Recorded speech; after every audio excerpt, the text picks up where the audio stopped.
Hello, so we've got a bit of a different one for you today. We are going to be taking out what is a relatively new 450X NERA Husqvarna Automower, and we're going to replace it with a brand new shiny 450V with the AI camera.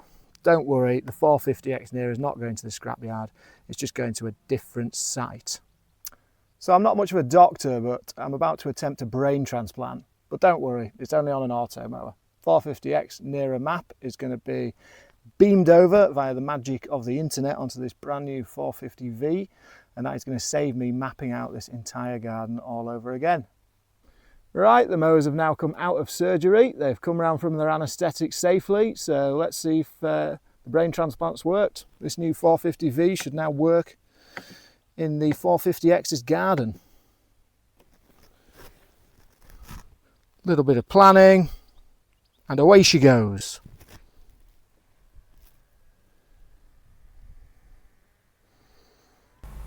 Right then, with these new EPOS Husqvarna wireless robotic lawnmowers, most of them can run from the 4G network in order to navigate around the gardens. But in certain situations, such as rural locations without any 4G signal, we still have to use reference stations, which is what I've got in this box here. So this is the RS1, it's got a range of 100 meters. And then in my right hand, I've got the custom made stainless steel Automower reference station mounting post, which has been handcrafted by Nick in the workshop.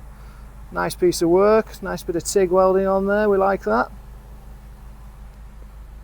So we've got to get this cable through a wall, and it's got this enormous plug on the end, so what I like to do is dismantle the plug, and then we can get the wires out.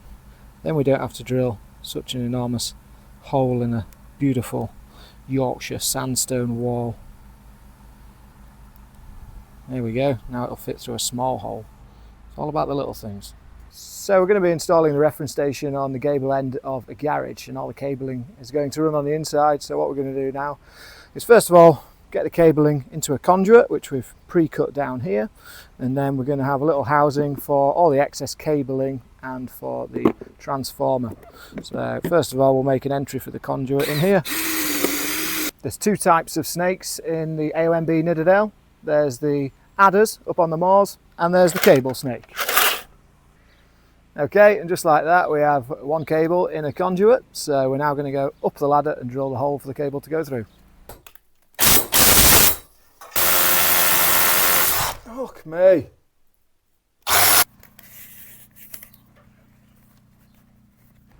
So before I clamber up the ladder, I like to prepare everything down on the ground, and then we're not messing around, stood up a ladder. So this is the RS1 Reference Station, which comes with these nice stainless steel Jubilee clips, so we pre-fit those onto the bracket that we're going to be using. We're mounting onto a round post, so we're using the round adapter, and once we've got these into here we can get it all ready for before we climb up the ladder.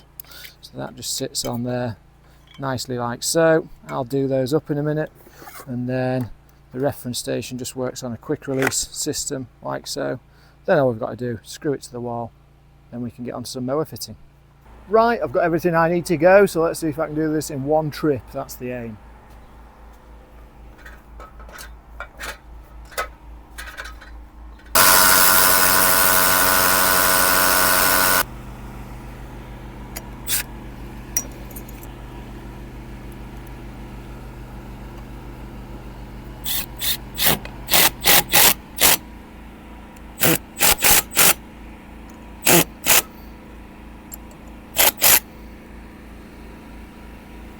Safe as houses.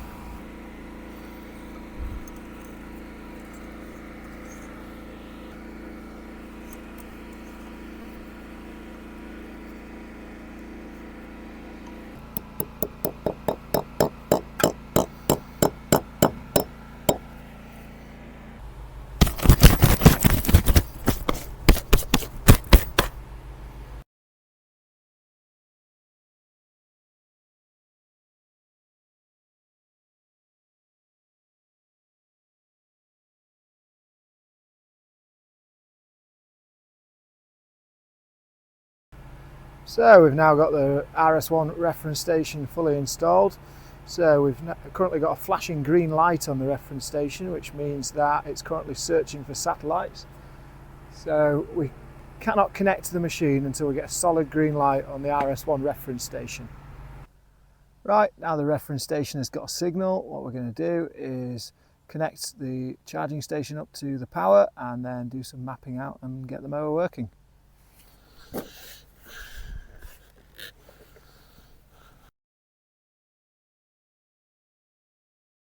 Right, so we've got the junction box and the transformer installed in order to power the charging station. So now we're just going to fix down the charging station with these ground screws that Husqvarna provide with every single robotic lawnmower. Currently in the middle of a drought, so got some really nice firm turf to screw into, which always helps. So firm, in fact, that I'm actually struggling to get these screws in. This thing is not going to be going anywhere. Okay, so this machine has previously been installed at another garden, so before we do anything, what we're going to do is a factory reset on the machine, so it takes it right back to how it was when it left the factory, and then we'll reconnect it up to the new reference station and then start doing some mapping. Okay, so we've now done a successful factory reset on this 450X NERA. We've successfully connected it to the new reference station, so now the machine's going to find its docking point.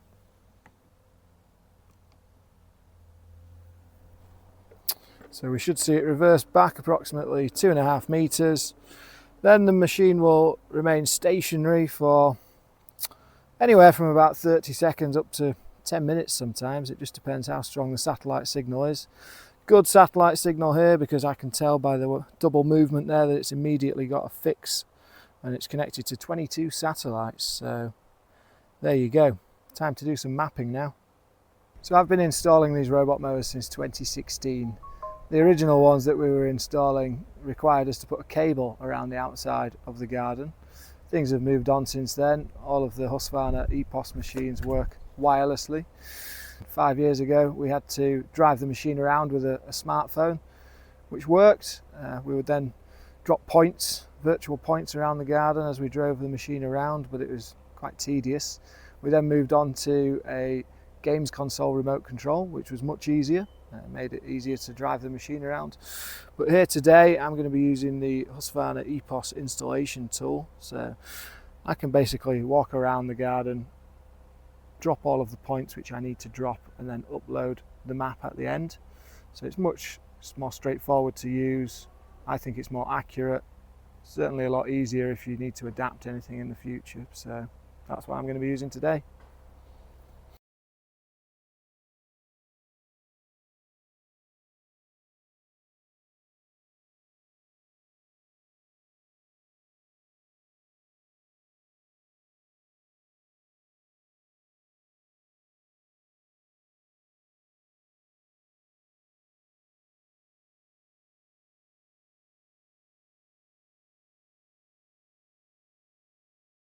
Right, we've now mapped out this garden, so let's send the 450X off to work.